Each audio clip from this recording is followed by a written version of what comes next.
Okay, good morning, everyone. It's 11:31 and time to begin our meeting. Again, welcome to all of our members. Welcome to all our guests. Welcome to our veterans who have stood and helped. Because they serve, we are free. Can I have all our veterans, can you either stand or raise your hand, please? And we salute you. Thank you. Thank you so much. God bless you all.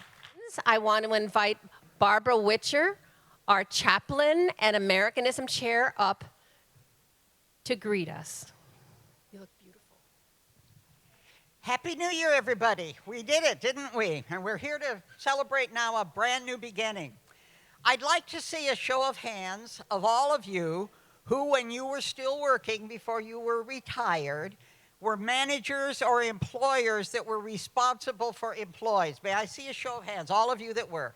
Lots of you. I figured there would be that many. Well, as all of you know who were managers or employers that were responsible for other people, to be a good manager, one has to, first of all, find people who want to do the job and have the credentials to do it. Secondly, you have to make sure the person wants to do the job. And then you hire them and you tell them exactly what it is you want them to do.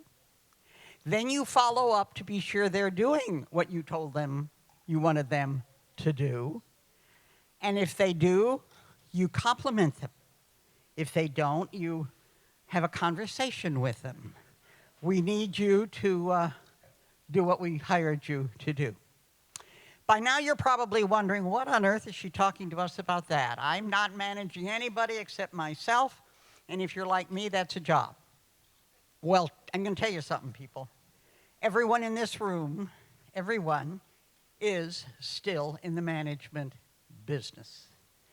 We have 218 employees that are Republicans in the House, of which 52 of them, I believe, or 53, are Californians. We have several in California. I haven't got the complete numbers. I discovered looking this up is not as easy as it sounded. But it's very important for us to understand, and I want you to hear this word very carefully. We hired these people to do the job. We hired them through our votes. We are their employers. They work for us, and we pay, what a concept, their salary. So, what is our job for this year? Well, our job for this year, and I'm going to get a list out to you, I really am, but I thought it would be easier to do than it's turned out to be, of all of our officials, both in the federal government and California, and how to contact them.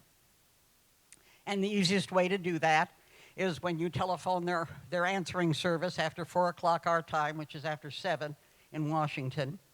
And when you hear that they're looking at a bill, when you hear they're joining a committee, you need to call them. Say, hi, and I'll tell you how to write it or how to say it. And I'm just so happy that I was able to hire you to do this job on this committee. And I'm looking forward to seeing the results. This is very important, people, very important.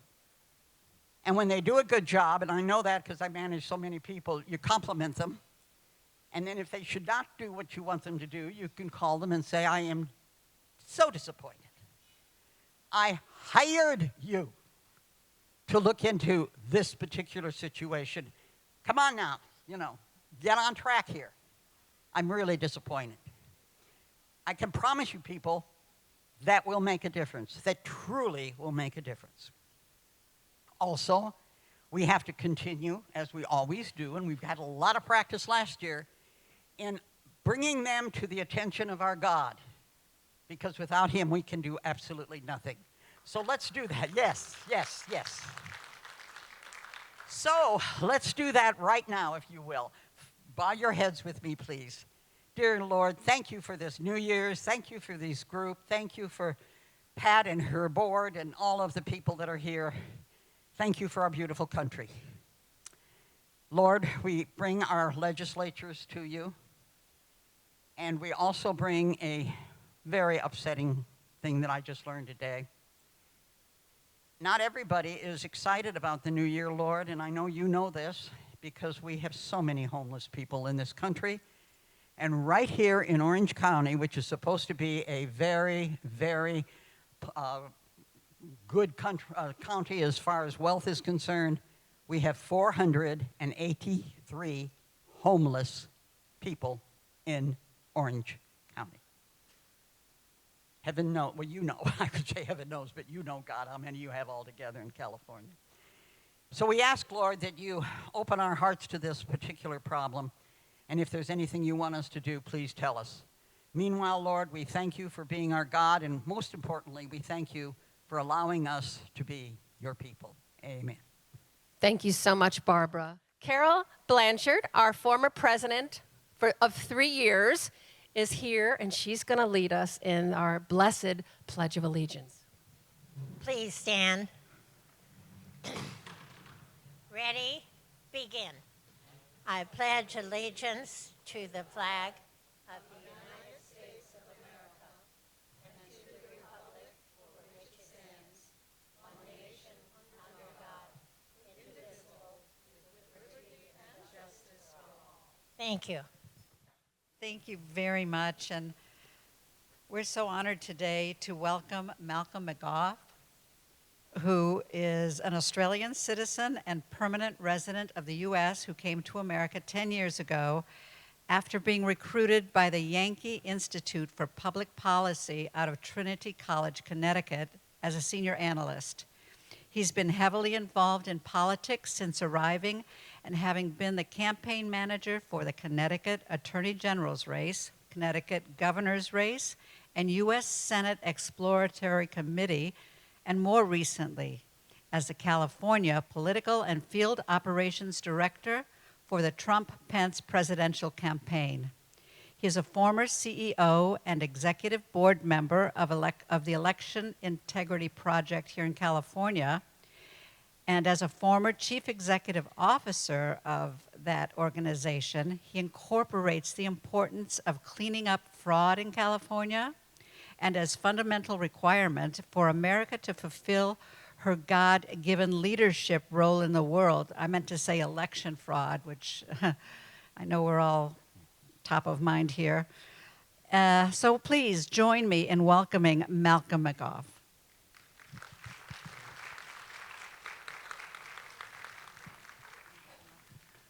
Well, hi, or better still, can I say g'day?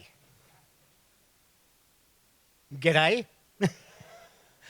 So often when I came up to speak, I would always have notes. But I realized that I would walk away from the podium and never use my notes. So I don't have notes in this day and age. But I do want to just thank whoever it was that gave the prayer. What a beautiful nation this is, one nation under God. And this is the most important nation in the world. Not because I say it, not because you say it, but because God says it. America is the beacon of hope and light for the rest of the world to look to. And don't ever doubt that, ever. And don't stop telling your children, your grandchildren, your great-grandchildren, if you have great-grandchildren, don't ever stop telling them that, because they must never, ever forget how important this nation is. Now, it's been taken over.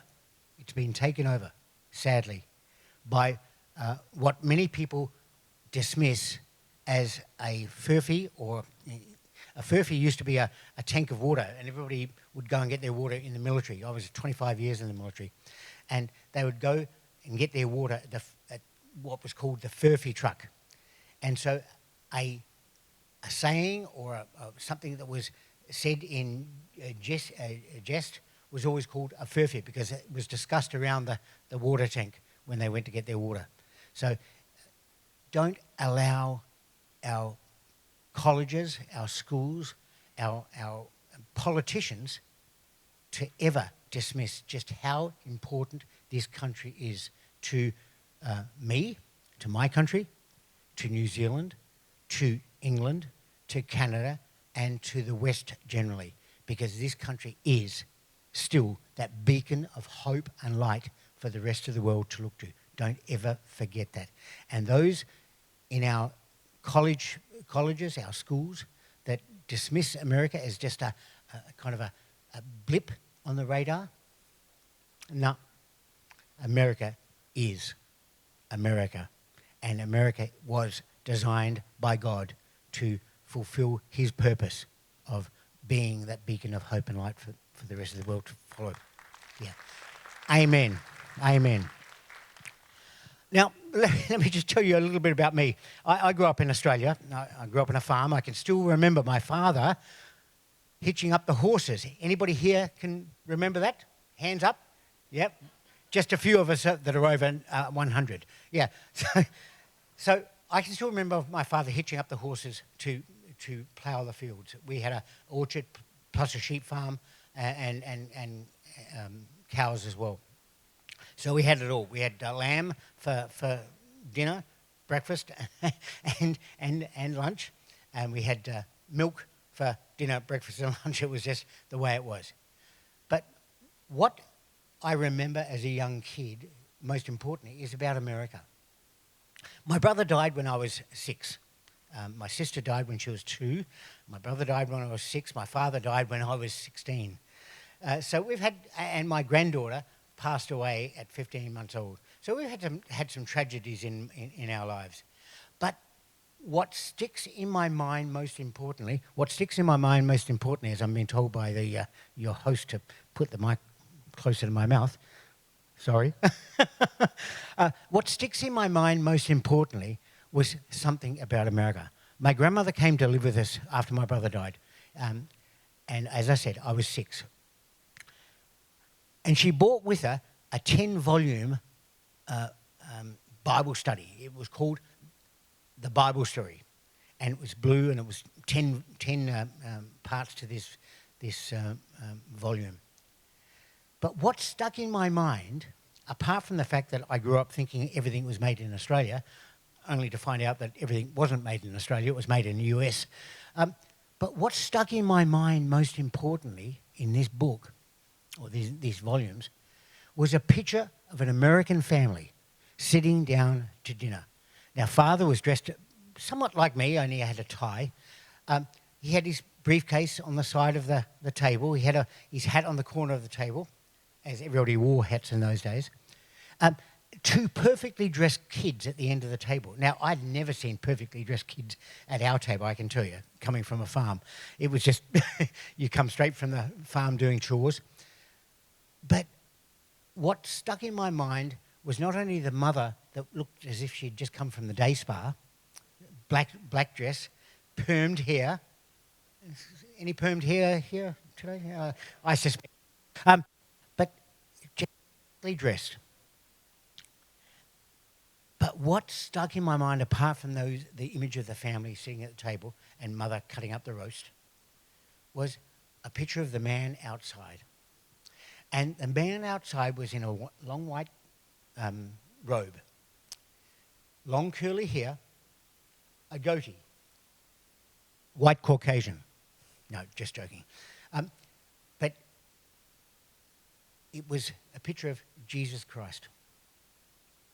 And I hadn't been to Sunday school at this stage. I only started after my grandmother came. But I hadn't been to Sunday school. But when I learnt the words of what was in the caption, it stuck with me for all of my life, even to this very day. I call on that image.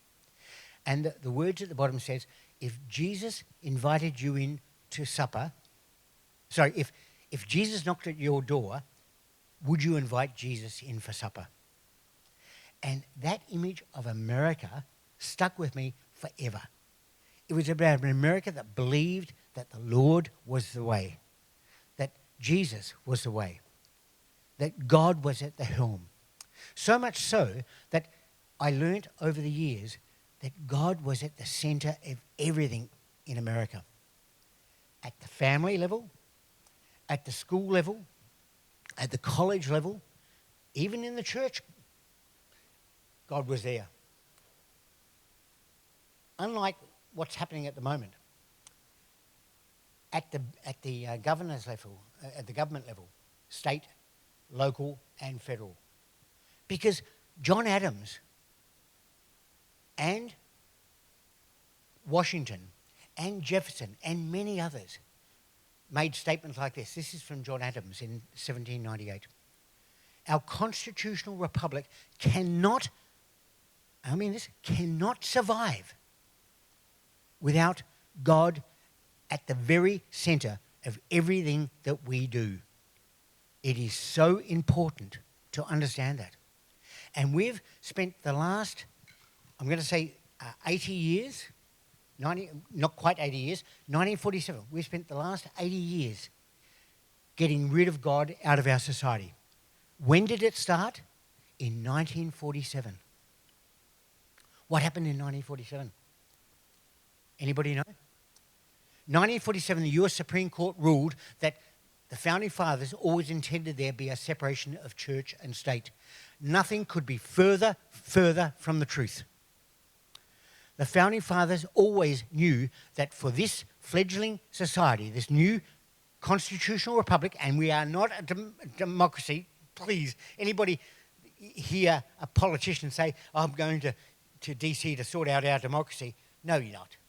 You're going to DC to represent the best interests of the people. Not the interests of the people, the best interests.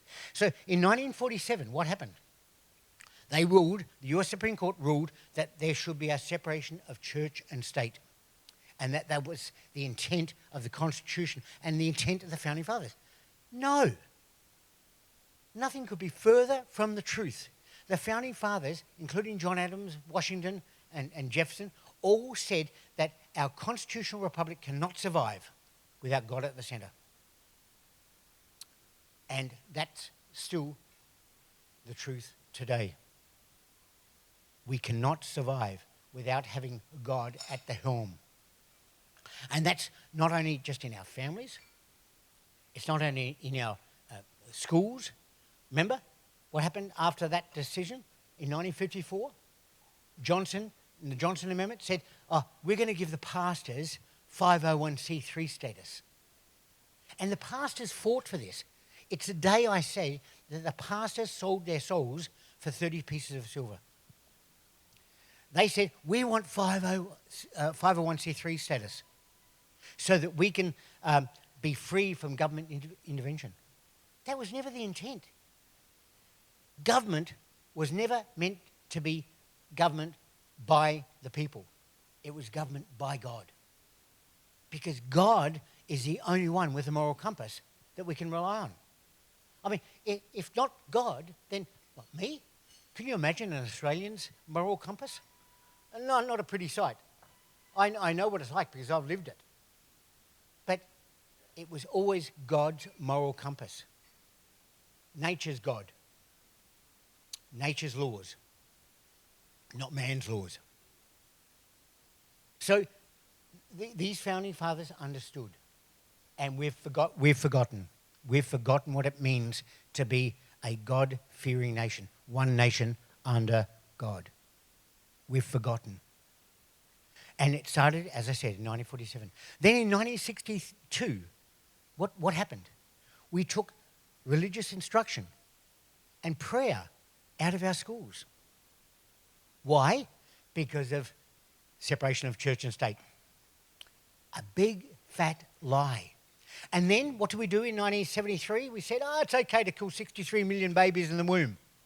Thank God for the US Supreme Court that finally got some guts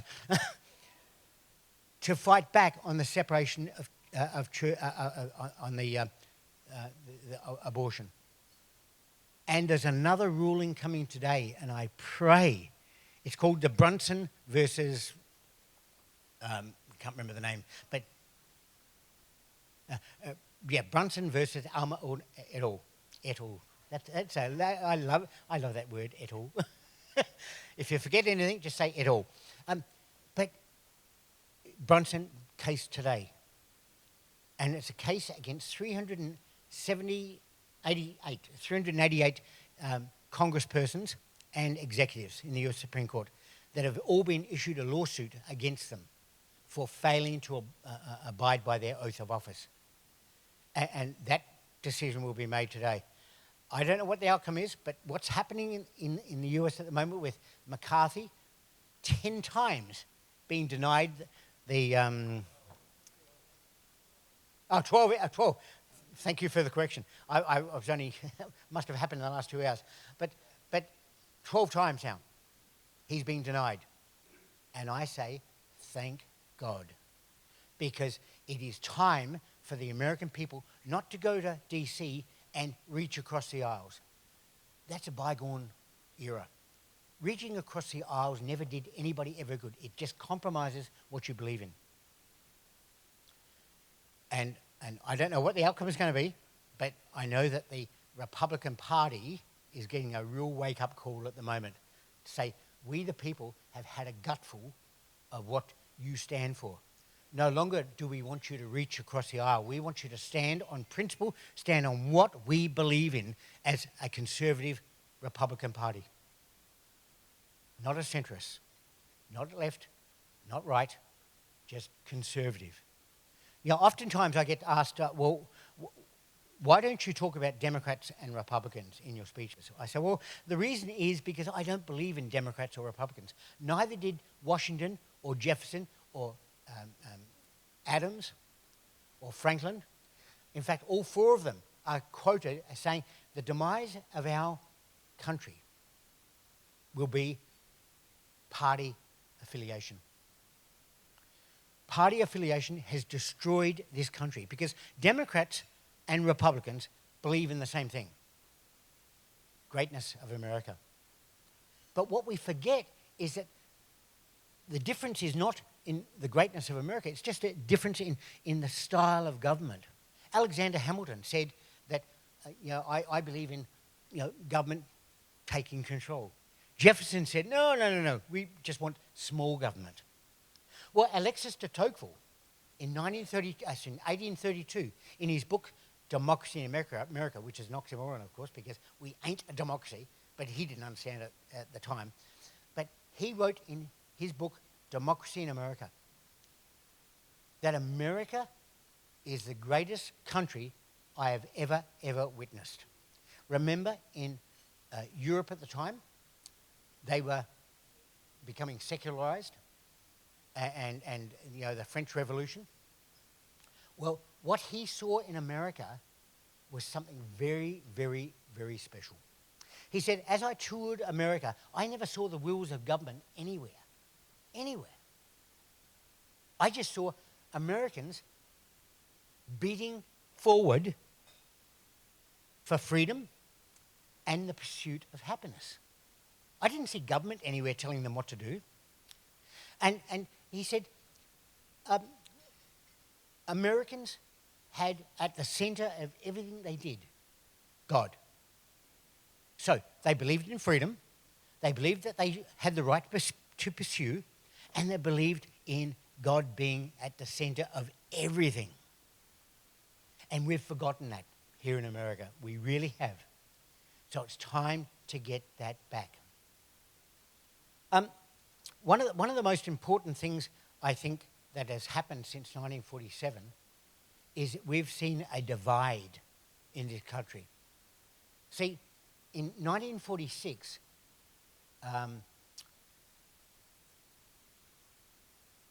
who was it? Wrote Rules for Radicals? Help me out. No, Rules for Radicals, or Revelli for Radicals. Yeah. Who was it? It doesn't matter. Whoever wrote it, he became the kind of the beacon for the Democrat Party. And Saul Alinsky, that's my favorite man in the world. Yeah. Saul Alinsky wrote Revelli for Radicals. In 1972, he wrote Rules for Radicals. And it became the playbook for the Democrat Party, so much so that one of the first lines in that book was, we must remove God from our society. And that's what's been playing out, not on the Democrats, the Republicans, but played out on the left. Because there's a big difference. As I said, Democrats and Republicans love this country just like I do. But they've taken, on part of it, they've taken God out of our society. And we must get God back. Now, I want to go back and say what this country was built on. A lot of people don't understand that we really were built on Judeo-Christian principles. Not Islamic principles, not Buddhist principles. And there might be those in the audience today that have those beliefs. But we were built on Judeo-Christian principles. And the Founding Fathers understood this, that if we didn't have that foundation, we would be in deep, deep trouble. And guess where we are right now? We're in deep, deep trouble. But don't be worried. America is coming back. And I say that with incredible confidence. I believe that America is the greatest country this world's ever seen. I believe, even though I don't like to say it, that America did invent cornflakes. They did invent miniature cars. I used to think they were all made in Australia and invented in Australia. But America has an innovation within them. As Alexis de Tocqueville said, they have an innovation within them that drives them. And that's not gone. It's been patted down somewhat by our professors and our school teachers, with all due respect to school teachers here, but you've been hijacked by the unions and by the federal government. And by the way, for the teachers in this room, hands up. There's a few of us. Okay, I had 25 years in the military, and I was a teacher of sort in the military as well. But what we've forgotten is that the federal government has no right whatsoever to run our education system. And why is that? Anybody know why that is the case? It's called the 10th Amendment. What's not given over to the federal government is retained by who? The states. What's not retained by the states is retained by what? The people. The Founding Fathers always intended that our education system would be at the local level, so that we, the parents, could teach our kids what we knew they needed to be taught. Not some of the things that are disgusting things that are being taught right now. We, the people, have control. Not the government, not the state government, not the county government, not Orange County. We, the people, have responsibility for our kids' education. And if we don't take it back very soon, we're not going to be in deep trouble. We're going to be in deep, deep, deep trouble. Because our kids are being indoctrinated to believe something that was never intended for them to believe.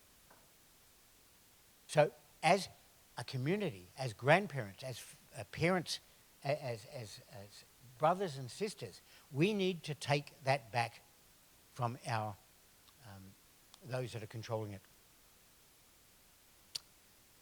So, how did we get here? And I think that was the subject of my talk. Is that correct? Something like that. Where do we go?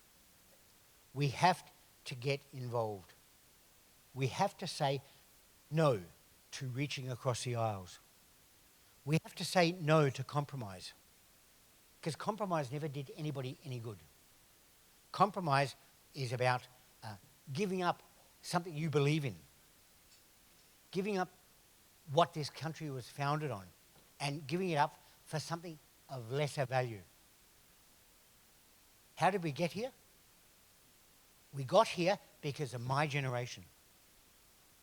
1947, we did not push back against separation of church and state. 1954, we did not push back on the Johnson Amendment. We didn't hold our pastors accountable for what they were doing. They were saying, oh, look, we will do whatever you want, but just give us 501c3 status so that I can get more people on the floor. Our mega churches are a perfect example of this. I go to a small church in Playa del Rey, And I say to my pastors, there's no senior pastor. I say to my pastors, I've learned more in the last 3 years, 4 years, actually 6 years. Oh my gosh, I'm losing track of time. Last 6 years in my church in Playa del Rey than I've learned in the last 35 years going to church. Because they speak to the truth of God's word. There's no compromise. There's no reaching across the aisle. There's no saying, oh, look, yeah, but God didn't really mean that, what he said. None of that. It's all God's word, the truth of his word in the Bible. So, how do we get here? Because we didn't push back. In 1947, when they ruled on the separation of church and state, and in 1954 and then 1962, when we ruled on taking Bible study and religious instruction out of school, when we did all of that, my generation, yep, I'm taking the blame, not those before me, my mum and dad, it wasn't their fault. They were just trying to do something after World War II. But my generation said, well, yeah, we can live with that. We can live with that. We are not going to push back. Why didn't we push back?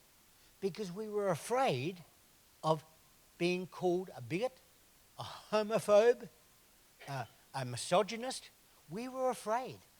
We didn't want to step on anybody's toes. That's my generation. And it's only got worse since.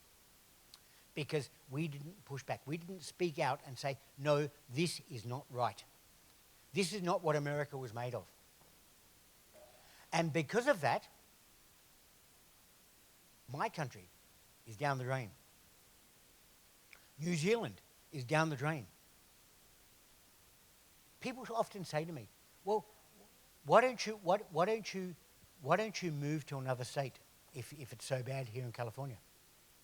I said, well, the last time I checked, bad regulations, bad policy, and voter fraud does not stop at the border. It's like a cancer, folks. We've got to cut that cancer out right here, because as goes California, so goes America. As goes America, so goes the world. We've got to cut the cancer out right here in America, because it's America that's going to make a difference going forward. We can't afford to have America not living up to its role as the beacon of hope and light for the rest of the world to look to. It must be America. And don't give up. You think we're in bad shape at the moment? Well, give it another 4 years. Give it another 4 years. And don't ever, and I say this with a hope in my heart, don't ever give up on the one person that had a frickin' big mouth, the one person that was a kind of a girl person that got this out of a hole. 2 years. 2 years.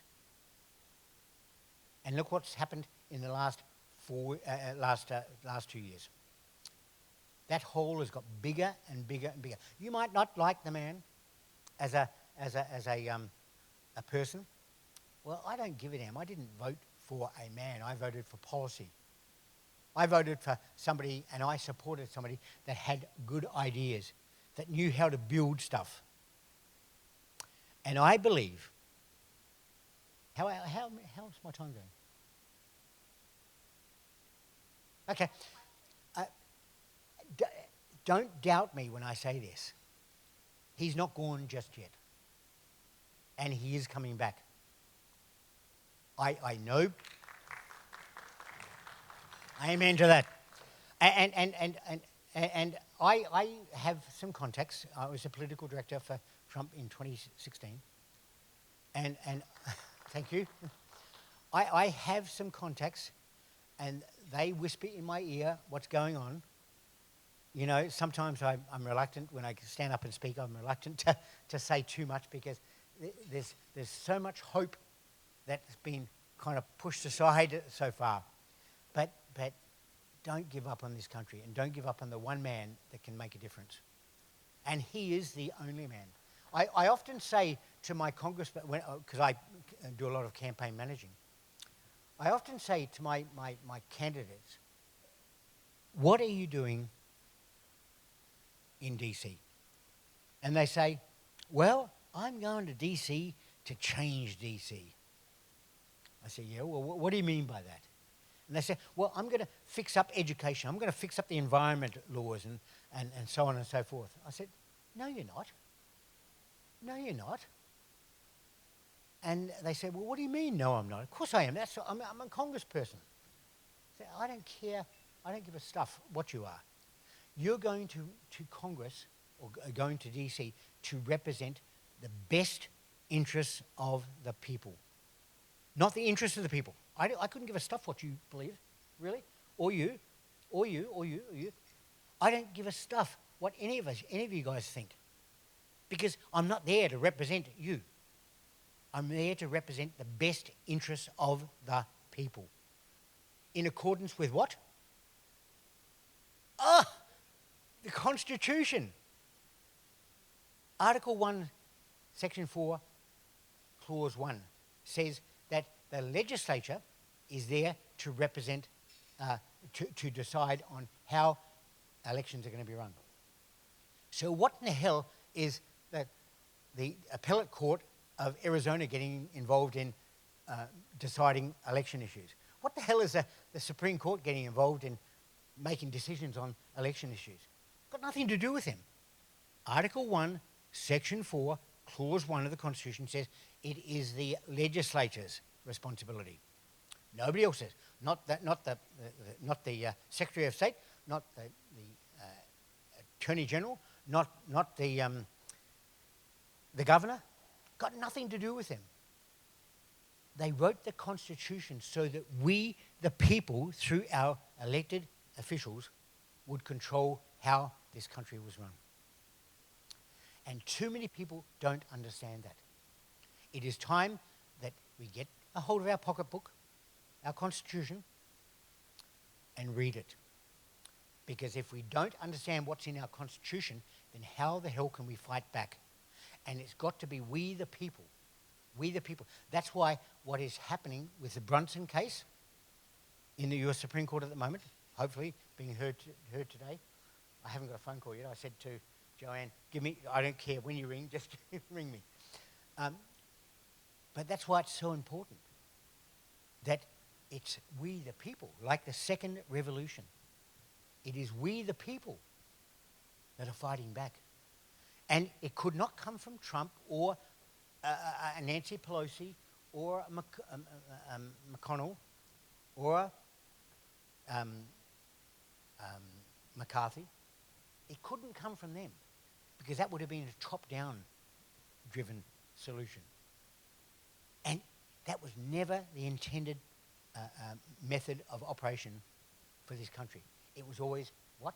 The bottom up, so that we the people take back our country.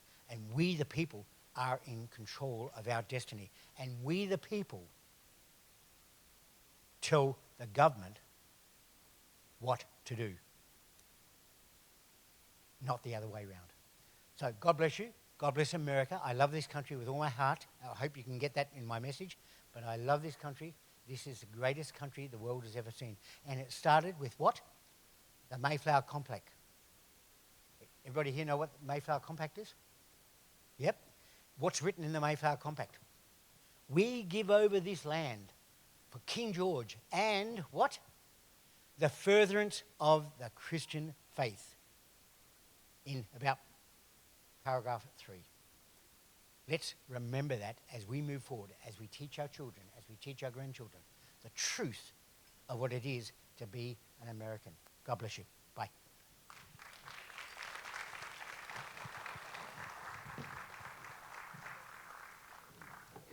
And I'm willing to take some questions. I've always got an answer. Whether it's the right one or not is another thing. I want to say something. I was up here. I've been doing this to Malcolm because we're being videoed. Oh. And I have to say, that's why I was doing it for Okay. you, No, got it's the okay. video. So anyway, thank you so much. Did you bite out of that? I did. I took a little bite out of here. So please ask him questions. Hey, any questions, please? I'm more than willing to answer. And it doesn't have to be about America. I can talk just as long about Australia. What happened to Australia? The question just here? Yeah, just one here first. Well, can I ask a question of you? In 1998, I was sitting in my living room in Tustin, and I watched all the Australians give back their guns to their country. Can you tell us what happened with that? Yeah, that's a Democrat or a left-leaning. That's a lie. It's a big fat lie, pushed by the Democrats because they say, "Well, look at Australia," and everybody loves Australia. Apparently, I don't know why, but everybody loves Australia. Say, if Australia can do it, gosh, we can do it here in America. It was a big fat lie. That was a voluntary, after the Port Arthur massacre, where 30-odd people were killed by this idiot, the Prime Minister, who was a Conservative Prime Minister, it was very emotional. He said, look, if you want to give back your guns, we'll buy them off you. It was never a demand. We have more guns in Australia than we had back in 1999, was it? 1998. There's more guns in Australia than there was in 1998. It was always a big fat lie driven by progressives to justify gun confiscation or gun control here in America. That's all it was. So I had a gun. I had a little pistol, and I had a SLR, self-loading rifle, kind of prior to the whatever they are now, the ones that fire off automatically, ARs, automatic rifles. I had it all. So don't fall for that trick. It's just a narrative that they want to push so that they can justify their position on guns. All right? Yep. And Australia has no land borders, so in order to go to Australia, you must come in either by air or by ship. Those can be controlled. Land borders cannot be controlled.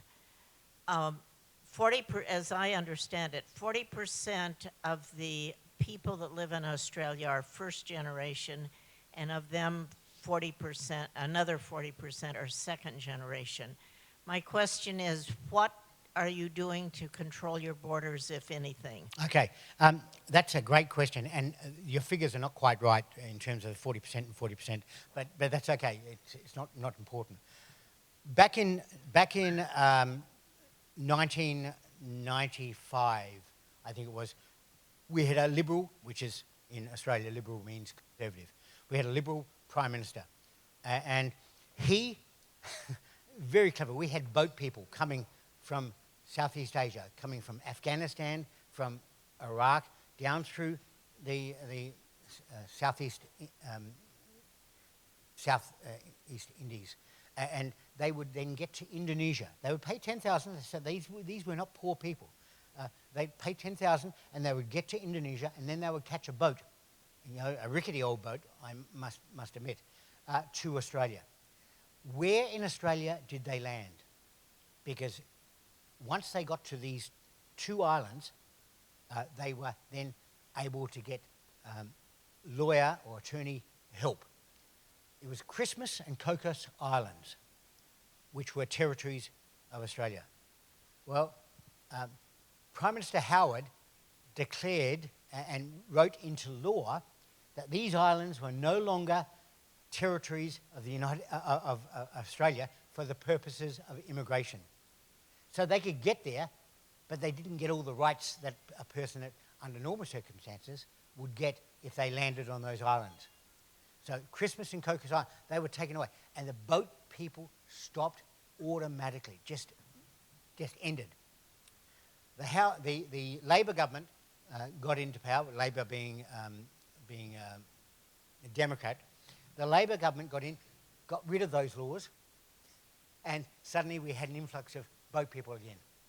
The Liberal Party got back into power, and it stopped. So it worked. Making those islands non-Australian territory for the purposes of immigration just stopped the immigration process automatically. A little bit like Trump did when he said, you can get to the border, but you've got to go through Mexico. Mexico's got to process you. And it stopped the immigration automatically. This has got nothing to do with immigration. It's to do with getting a voter base for the...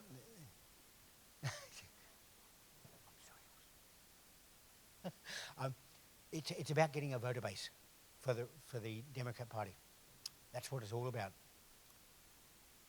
Funny enough, second generation immigrants from the south of the border, are now realizing just who their party should be. And it's not the Democrat Party, I can tell you. And it's not the Republican Party, I can tell you.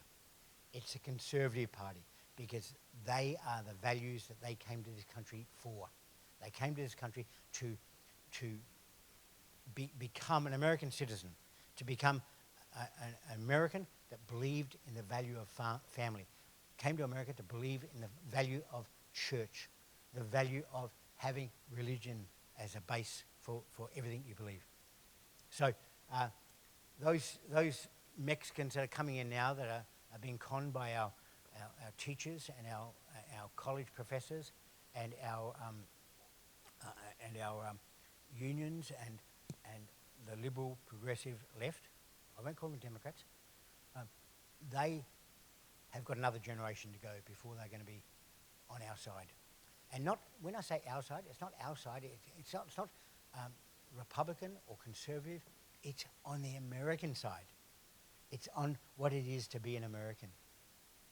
And that's what I love about American. When Alexis de Tocqueville noticed that, in 1832, he said, Americans don't need to be told what to do. Americans don't need to be told what to do. They just get on with it. And that's what is amazing about America, and what is amazing about how the deep state, and I have no time for the FBI or the CIA, if you're listening up there in the internet, I'm not on your side, and you can come and arrest me anytime you want. I don't care, to tell you the truth. I will fight like anything to uphold this country, because this country is unique. They called it the American experiment for a reason, because it was an experiment. Not even in Rome, which was a republic, not even in Rome did they have the people in control. It was still the Caesar and what. America is the only country in the world, the only country ever, to be governed by the people. For the government to be elected by the people to do their bidding. Or God's bidding, more importantly. That's what it is to be an American. Anybody else? Yeah. You spoke about pushback, and I think many people have been attempting to push back. I'm not real sure what pushback looks like, but where I sit, I've seen lots of people, many people, attend school board meetings and object to some of the atrocities that are taking place in our education. And they're intimidated, they're bullied, they're scared of being arrested for speaking out. They're pushing back, and the challenges mount. They don't get any better, they get kind of worse. The corruption in our government is so deep, we probably aren't totally aware of how deep is. I am, believe me, I You am. know, and so when we talk about pushback, is there something from your perspective that we're missing that we could get behind so that we can effectively make some changes? You know, sometimes you've got to sacrifice yourself. I spent 120 days in jail for pushing back. And I don't regret one moment of that time, because it was worth it for what I consider my country. We've got to be willing to sacrifice. We've got to be willing to fight back to the point at the board meetings, refusing to be shut down at the school board meetings, refusing. I delivered in the last 12 months 800 affidavits.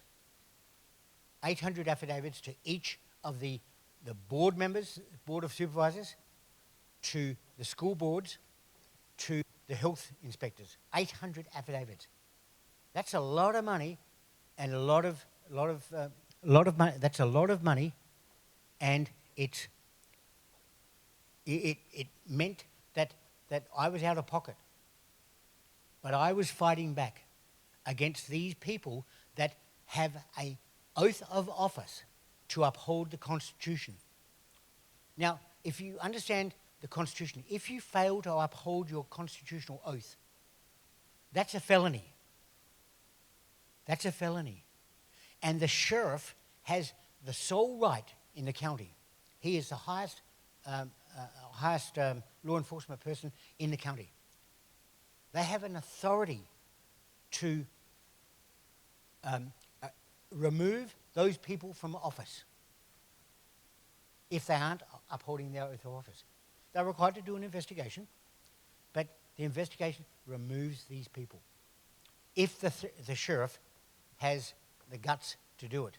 Now, too many sheriffs don't have the guts. I mean, Villanova, I was really, really disappointed because he was on tape asking for help. I gave him 800 affidavits to dismiss the health officials, 3 health officials, the 5 boards of supervisor, and the county clerk from their office, because they failed to uphold their oath of office, to uphold the Constitution. Now, this is what's happening in the Brunson case in the US Supreme Court. You really should I think it's 2382, and you really need to look it up. Now, this case from the Brunsons went to the US Supreme 10th Circuit Court of Appeals, which just happens to be Neil Gorsuch's oversight. He oversees it. Now, it is 22380. US Supreme Court case 22380. Write it down and go look at it. It is so important for you to understand that this case is a lawsuit against 388 legislators and executives for failing to uphold their oath of office. Now, the fact that it's got to the US Supreme Court is remarkable because it was pro bono. The fact that it got beyond the Supreme Court to what do they call it? It's not a hearing. There's another word for it, but yeah, that'll do. It's the fact that it's got to the 9 justices for review is beyond anything. Remember, only 1 in 500 cases that go to the US Supreme Court get heard each year. And of those 1 in 500, only 20 or 30 get to beyond the clerk to get to review. There's another word for it. I've lost it. But yeah, only 1 in 500. And that's of 10,000 cases that go to the US Supreme Court each year. And of those 1 in 500, almost none. There's only 2 other cases that I know that got to the justices for review. One was my former wife Connecticut. Probably why we're divorced. But the other one was Christine Sorge, who did her own pro bono work. She's an artist, and she got it to the justices. That's unheard of. So Brunson versus Alma. Brunson versus Alma, they are with the U.S. Supreme Court at the moment, and these are pro bono. And as I said, it's unheard of for this sort of thing to happen. Anybody else? That's it. My gosh.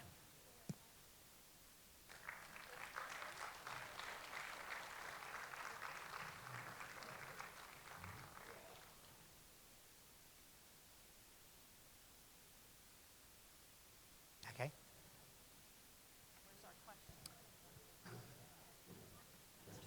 Yeah, I know. Only because we can't with the video. I know.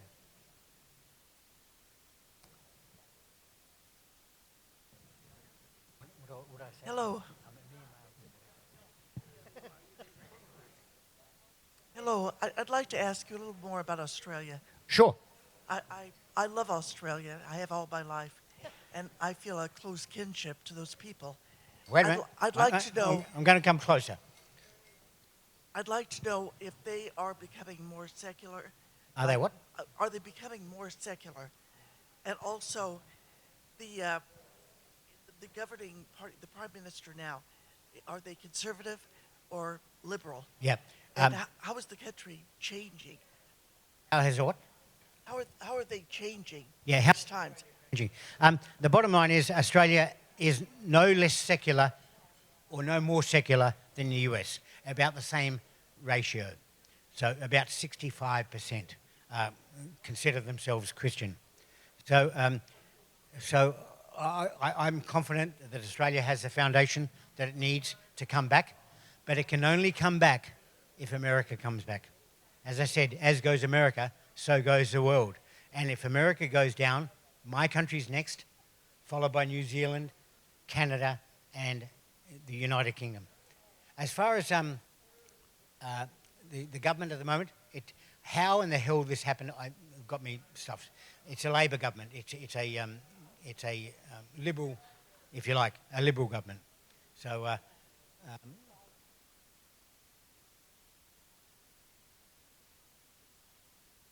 Australians tend to have peaks and troughs, and at the moment Australia is going through a trough, and that I am very confident, like I am about your country.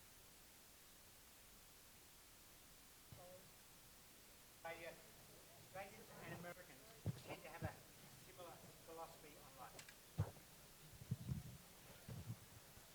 So, Australians and Americans have a similar philosophy on life. She'll be right, mate. That's the attitude of Australians. You know, it's all going to be okay, mate. It really is, and that's the way Australians think. And I've found, as I've travelled around this amazing country, that America is very similar. Not in so much in LA. Anybody else? Sorry? Mention. That was a prose poem. Yes, it was. In fact, I don't believe in liberal or progressive justices. The justices are required to be constitutionalists, not have an opinion on particular laws that have been passed. Yeah, and that's what really worries me about our Supreme Court. Well, I want to thank you, Malcolm. Thank you so much. Can I have a round of applause for Malcolm?